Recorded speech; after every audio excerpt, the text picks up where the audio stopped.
Well, hello, everybody. Welcome once again to the Nefesh podcast. This is episode 37 on humor and the soul. You know, I was thinking about sharing and talking about something else, and especially some of the, the sad things that are going on in the world. And really, once again, we're gripped with another school shooting and some 9-year-olds killed and some school staff members killed. And it's truly sad. It's truly heartbreaking. And there is something that is missing in society, in humanity, that we are not addressing. I think a cross between mental health issues and obviously a lack of spiritual formation. The violence that is prevalent all around us is so overwhelming and tragic and heartbreaking. And then I thought, I and maybe you could use a good laugh. One of the things that I've started doing, I'm not a big social media person other than, I'll scroll through Facebook and or Instagram. I haven't gotten yet onto TikTok. I can't really find a reason for it other than, maybe filming something very quick, but I don't, I just haven't gotten there yet. And I don't spend a lot of time, but one of the things that I've started to do lately, and if you're on Instagram and you're one of my friends, you may or may be getting, reels that I send to you, funny reels, because, and I've just got a whole plethora of them. They know now what reels to send me, just funny clips of babies or kids, and definitely of people doing really stupid things, but not like stupid, I don't like it when they're, really making fun of somebody, and I don't like it when they're being stupid on purpose. I like it when they don't mean to be stupid and they just do something stupid, like they accidentally walk into a moving truck. I mean, that was an Instagram reel that I saw, or babies doing something funny, or I love that type of stuff. And so I'll, especially at night as I'm trying to unwind and maybe headed off to bed, I know that that's not really something you're supposed to do. Don't be on electronics before you go to bed. But that actually has helped me because I just find myself cracking up. And apparently my laugh is very distinct and very loud. And so I'm sure my neighbors wonder if I'm dying, if somebody's killing me, because I just can't help it. I just start to laugh when, again, something happens, somebody falls, somebody's going down a water slide and they fall off the slide, but they're okay. They get up. As long as they get up and they're okay, then I'll be laughing. I am that type of person, unfortunately, where if you fall, my first instinct will be, oh my gosh, are they okay? And then if I see you're okay, I will start laughing. It just comes up out of me. I try to stop it. And there have been times and situations where it has not always been, and you probably have been there too, when it's not like, you're in church or something, or you're in class, or you're at work, or you're in a meeting and you're not supposed to laugh, but it makes you want to laugh even more, especially if somebody says something funny or shows you something funny. It's just natural. You just want to laugh, right? I think there's something contagious about it, about laughter.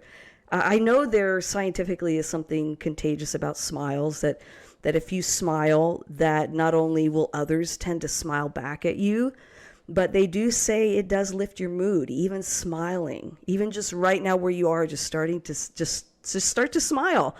And if you're around people and they're watching you and it starts to freak them out, it's okay. Just smile. Supposedly, scientifically, it's supposed to actually elevate your mood.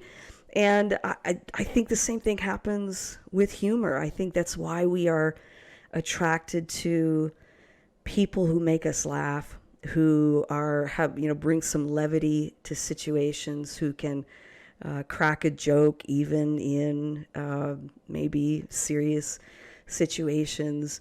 There's something about humor, and the scripture tells us this in Proverbs 17:22. It says, "A cheerful heart is good medicine." And, the King James Version, of course, says, "A merry heart doeth good like a medicine." Isn't it just sometimes the King James, it just feels more satisfying to say it. there's just something about it where it's just like, oh, like I can trust those words. It's a little bit of the old English and the Shakespearean English. A merry heart doeth good like a medicine. And it's true that with so much pain and hurt and trauma, so much bad news, so much difficulty, so many challenges, it's really great to be able to laugh once in a while and to find humor in situations.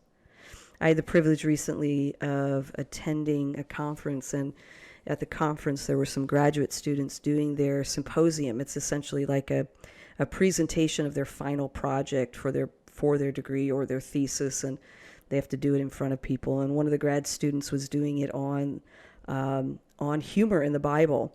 And her title was, Did Jesus Joke? A big shout out to Felice Esposito. Yes, she likes her last name pronounced like that.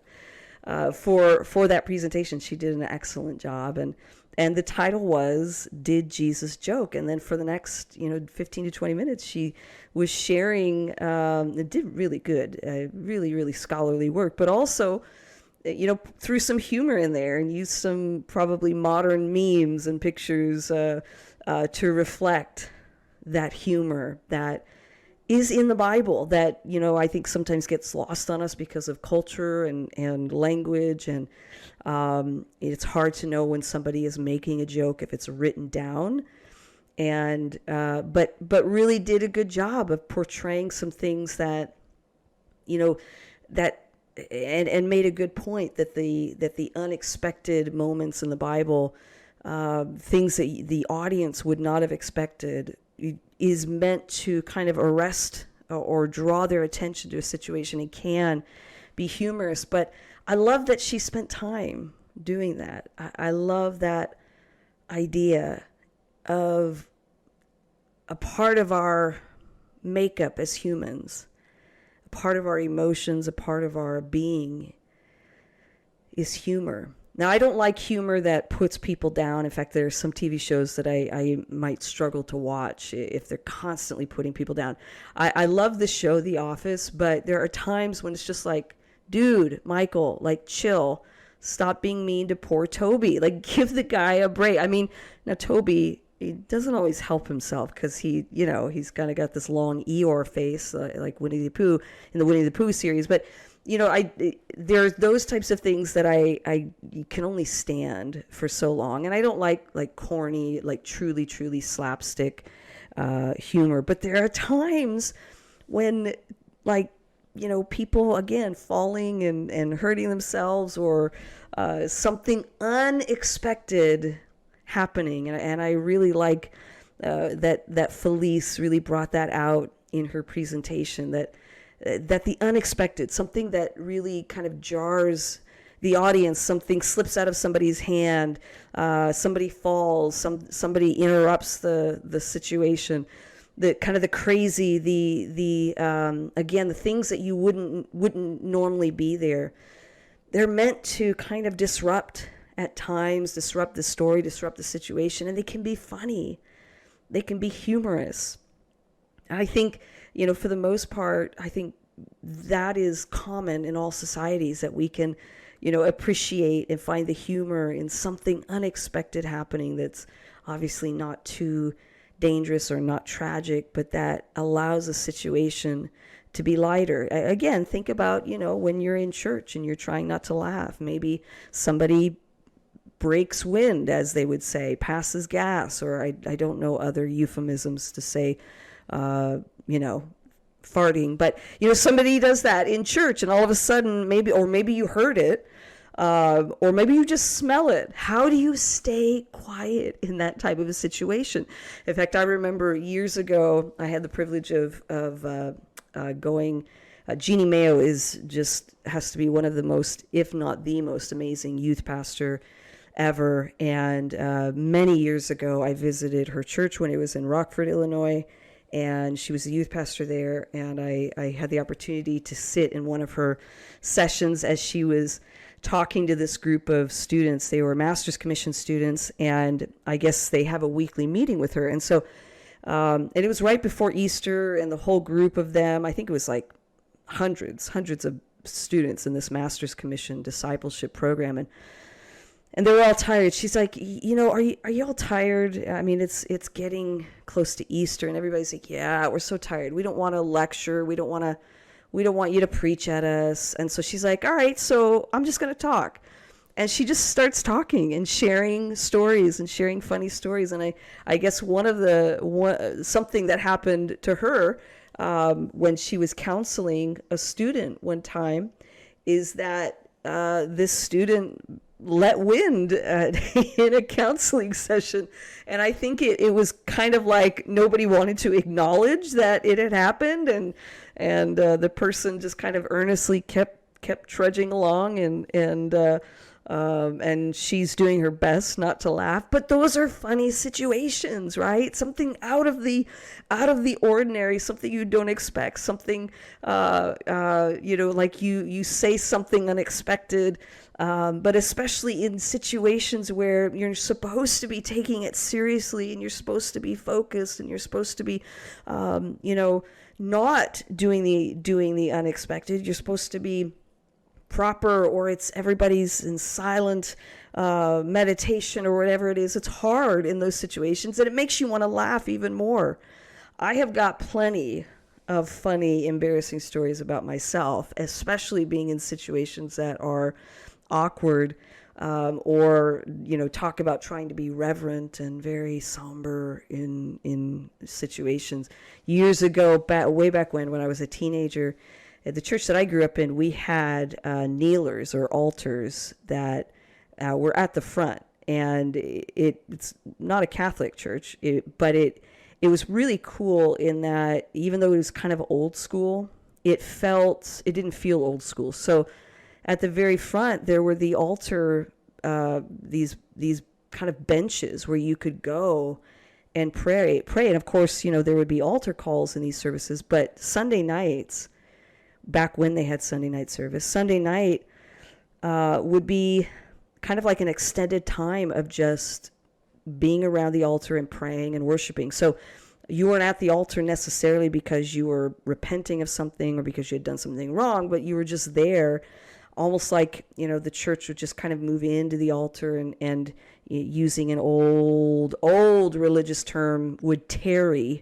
wait, essentially, would just kind of wait upon the Lord's presence, and just pray and pray for others and worship and all that.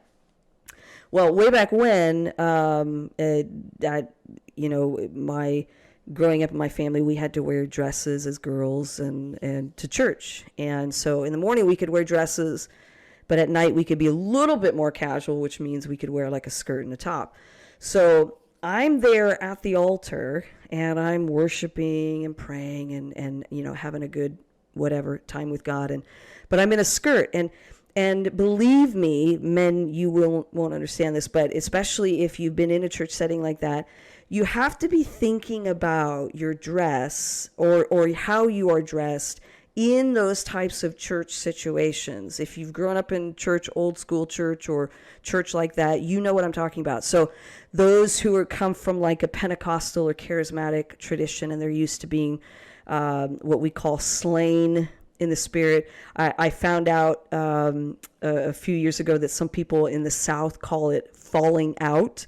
I'm falling out, like if somebody prays on you and you fall back, that you're falling out. Well, in my, growing up, we called it being slain in the spirit. And so you got to be thinking about that when you're going to church. Like, how should I dress so that nothing improper happens in case, I'm slain in the spirit, or I need to kneel down at the altar, or, stuff like that. So I had very properly and carefully kneel down, very properly. I mean, my mom would be proud of me, and I'm in this skirt and I'm kneeling at the altar, and I knew I have to get up carefully, right? Because I'm kneeling, and I'm thinking I'm going to go back to the pew that's right behind me, and I'm going to sit down. And so I look around kind of over my shoulder just briefly, because I'm up praying. I'm trying to be somber. I'm not trying to draw attention to myself or start waving flags or anything. And so I'm just carefully looking over my shoulder, and I think I looked in both directions. And I didn't see anybody. So either I didn't look well enough. Well, I guess it could be one of three options. Either I didn't look well enough, or I don't have good peripheral vision, or somebody slipped in there in the spot where I was headed. And so as I'm getting up from the ground, very very daintily careful, as a female should in a skirt, getting up from the pew, and I begin to walk backwards. Why didn't I turn around and face the pew?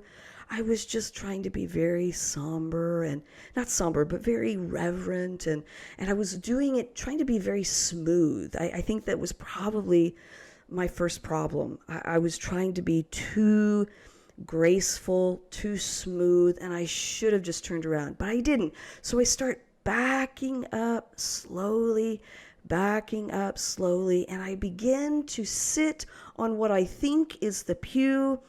And when I hear this sound, whoa, and very quickly realize that I am about to sit on some man's lap, a guy I didn't know. I never found out if he was cute or unmarried because I was way too embarrassed to even look at this guy.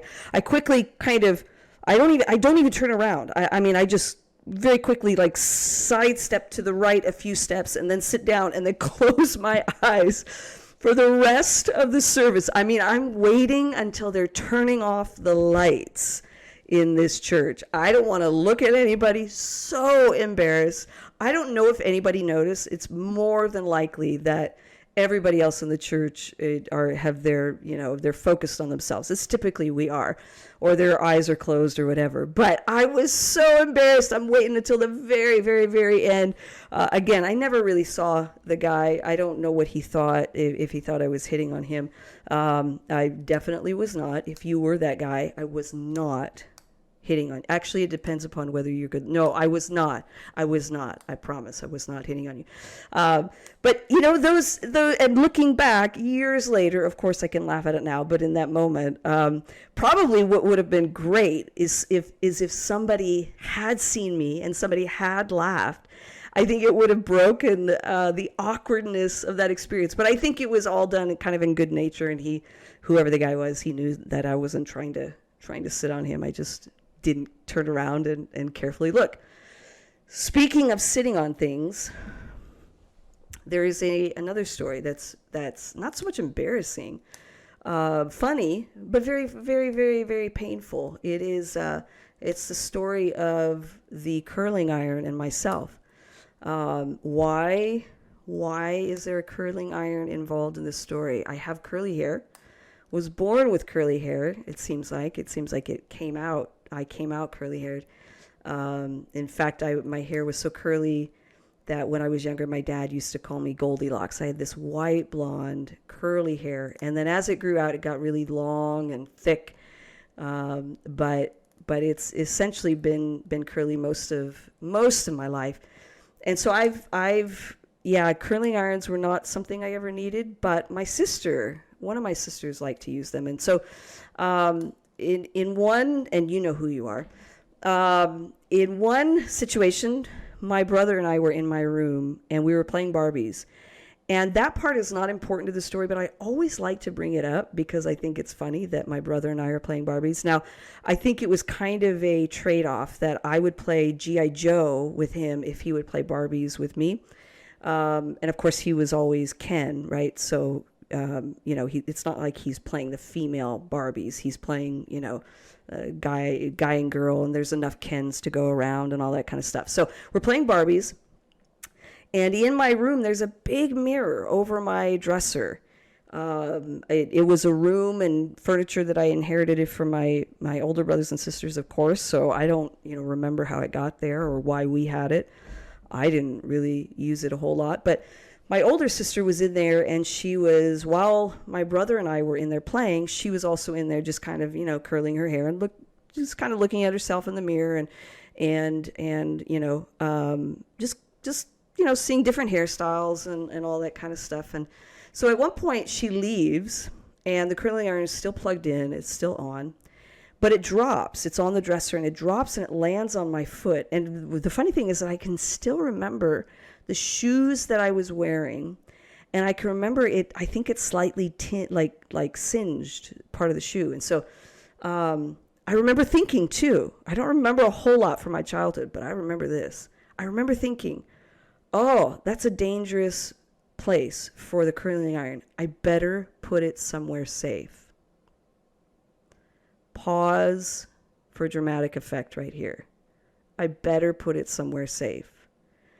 So, for whatever reason, I thought that the chair behind me was a safe spot. Thinking, of course, I will remember that well, not even thinking that, but I'm assuming that's what I was thinking. I don't remember, but I'm thinking that's a safer place. Well, a little bit later on, I'm still in my room playing Barbies. My brother has left. My sister never came back. I kept it on, and I remember thinking I kept it on in case she wanted to come back and keep curling her hair. It's not like she told me to or I had to. I just thought, oh, I'll be nice and, she may want to come back. Well, I'm in my room alone playing Barbies, and I forgot that the curling iron was on the chair right behind me. And I proceeded to sit down. This is one of those moments, and you may have had it as well, where your body reacts faster than your mind. All of a sudden, I found myself jerking up. So I sat down, and then my body jerked up, and my mind couldn't compute what was going on. The pain was so bad, and it was so immediate. My body jerked into action before my mind could even process what was going on. And apparently I started screaming. I don't remember screaming. I just remember my body just standing up very quickly. And apparently I was bending over, and apparently I'm screaming so loud that the sister who had been curling her hair, she rushes into my room, opens the door, and she looks at me, and I'm bending over screaming. She doesn't know why at this point. And I don't know how many seconds the curling iron is still attached to my leg. I don't know how many seconds it takes for her to realize what is going on. I don't know if I do not remember. I don't remember if I said anything. I just remember her rushing into the room, and I think I remember her finally coming around behind me and peeling the curling iron off of my leg. And I feel like I must have blacked out, because I don't remember anything until later on, lying on a big orange cushion in our TV room at the time, and laying on my stomach and trying to keep, I don't know what we were putting on it. It was a total 3rd-degree burn. It was not a good situation, but basically like a wounded soldier just kind of lying there face down. And again, I have no idea what we put on the leg, but it's one of those things, of course, that we laugh at today, and I think she feels bad. I think she feels bad. But it's one of those things that, it's humorous for its irony, obviously, because the curling iron wasn't for me. But it's also definitely one of those things that my body will not forget. And it's interesting how in those situations that, again, my body is reacting way before my mind. I don't think my mind understood what was happening until a lot later. It just knew, the signal to my brain to tell my body to stand up because something was painful. And I will get a little bit more gross and tell you that on this curling iron, yes, there is still the skin. Well, I mean, it's gone now, I hope. But the skin from my leg was on this curling iron. I don't know why I felt the need to tell you that, but we did keep that curling iron around for a while. I don't know, maybe it was used as kind of a punishment, like maybe they would bring it out every once in a while if I was being bad, and they would just kind of bring the curling iron in front of me as if to say, you better be careful. This could happen to you again. That was the scar is still there, and I don't look at it a whole lot because it's not a pleasant scar, but definitely something to remember. And then of course I burned myself a few years later making fudge, but that one was worth it because it's fudge. So, but I have a nice another heart-shaped, maybe inch by 2 inches in diameter, heart-shaped scar on my arm. Fire and heat and those types of things are I don't do well with those types of things. And those are, my family members can share worse stories and worse injuries. My brother got shot in the arm with a BB gun, and another brother got I think he broke his collarbone. They were playing some type of game. I think it was where you tripped each other, and it's supposedly a game. And he broke his collarbone. One of my sisters was riding her tricycle, I think, and it was actually really gross because she fell off I think it was a tricycle, and her chin went into the gravel road of the street, and I think she had to get stitches. And there was another time she swallowed a coffee stir, and it was in her for like a few days. She wasn't crying about it, but a few days before they took her to the doctors, and was like, yeah, she's got a coffee stir down in her throat. We've all been, and I'm sure you've got some horror stories too.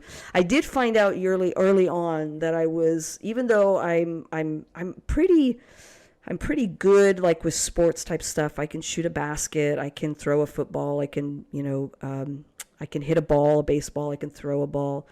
I found out pretty early that I'm not good at like gymnastic type stuff. I can't do a cartwheel. I don't think I've ever been able to do a cartwheel.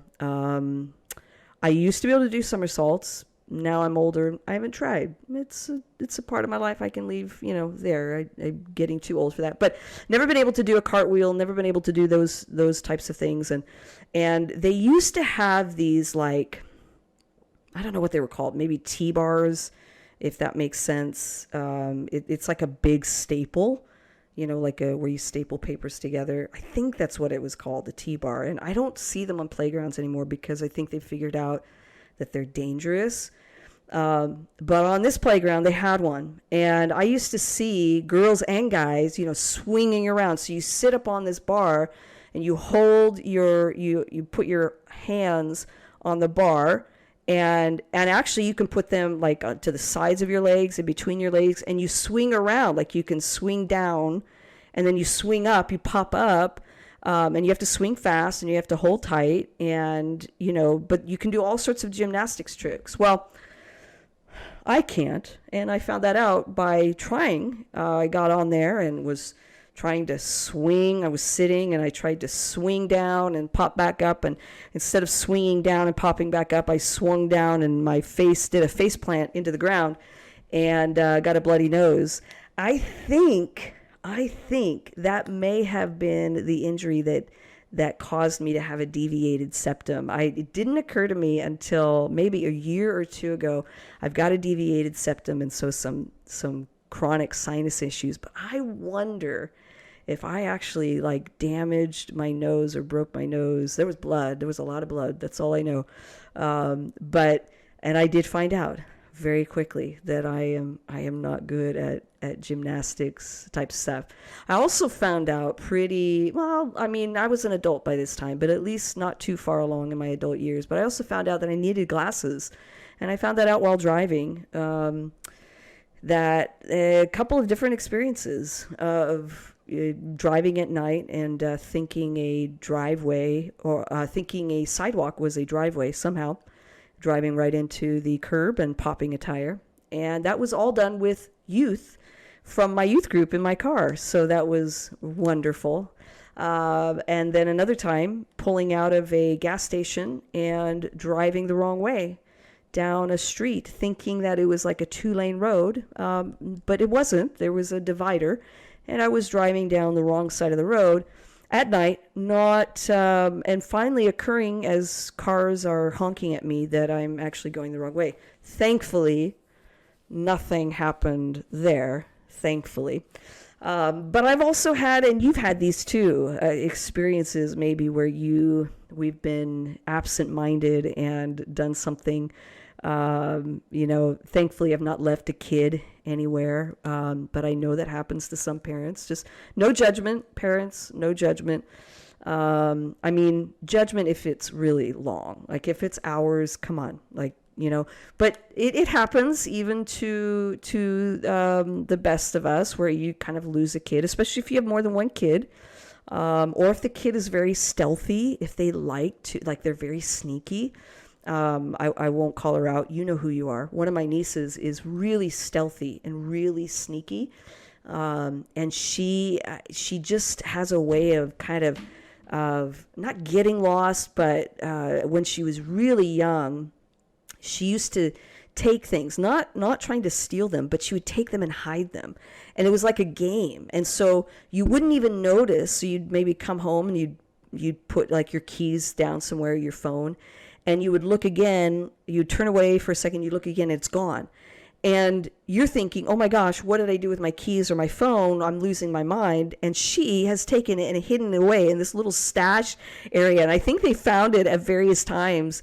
And essentially she had money in there. She had extra keys. She had, I don't know what she had in there. But I think there was a time when she got lost in a Walmart. But I definitely, I don't blame her parents. I think that was her just kind of sneaking off somewhere. I don't know what she was doing in that time that she was lost. Maybe she found some food or candy or something. But we've all done things in an absent-minded way, right? And my absent-minded, or at least one of them, experiences was, on my way to work one day, I stopped into a Starbucks, and I remember being in like a decent mood, a good mood. And I remember, waiting my turn and going up to the barista, and I ordered my coffee, and I proceeded to pay for it. And after I paid for it, I proceeded to walk right out of the store without my coffee, got into my car like I don't know, like I was just ready to go, got into my car. And it was not until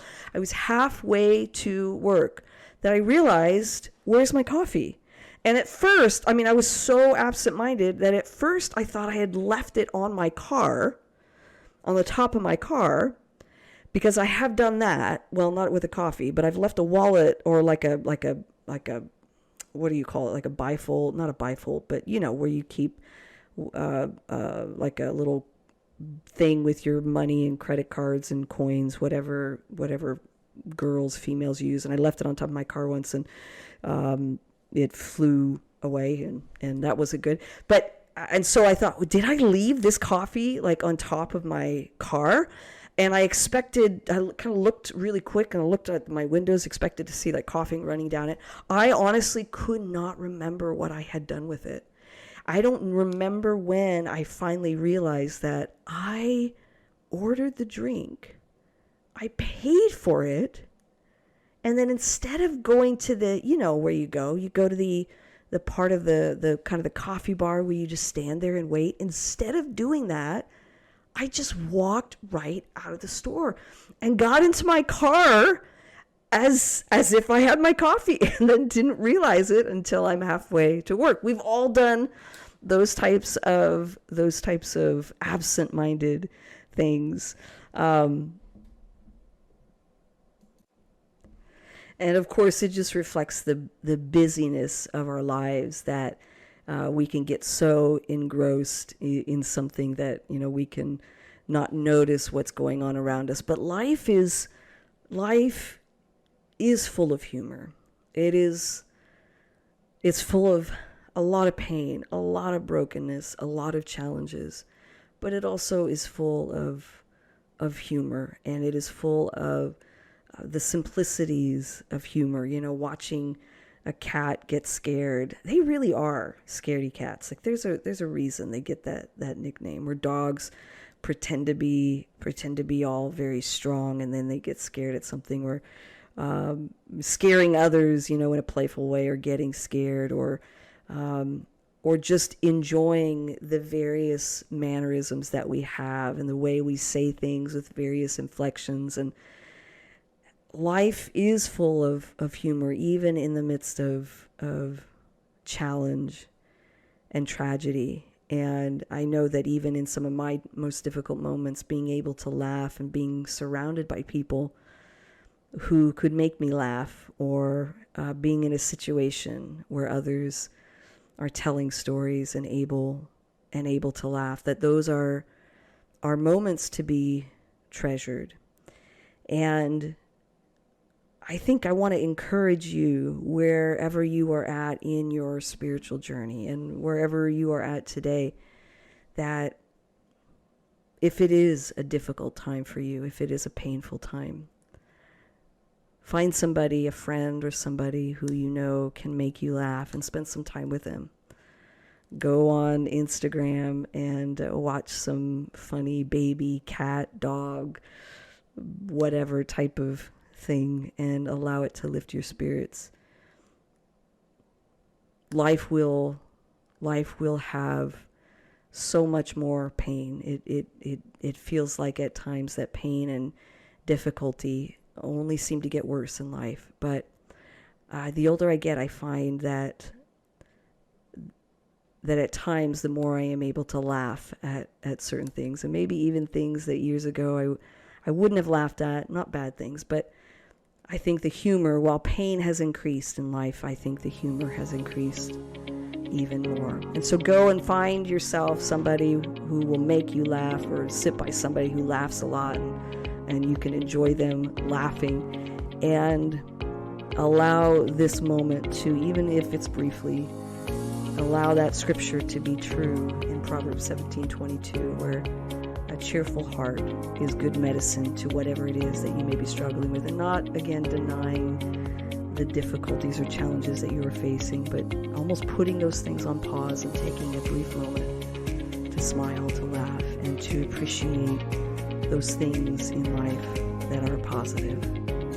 Well, thanks for listening this time. I hope you've enjoyed some humor and laughing at some of my painful stories, and I would love to hear yours, actually. And so if you've got a funny story or a humorous story, just share it. Send it to me. Email thenefeshpodcast@gmail.com, or as I'm sharing it in the various apps and social media, just respond and share your own funny stories, and let's take an opportunity to laugh with, maybe even at, one another, and do it together as we journey together. Well, thanks for listening. We'll talk to you next time.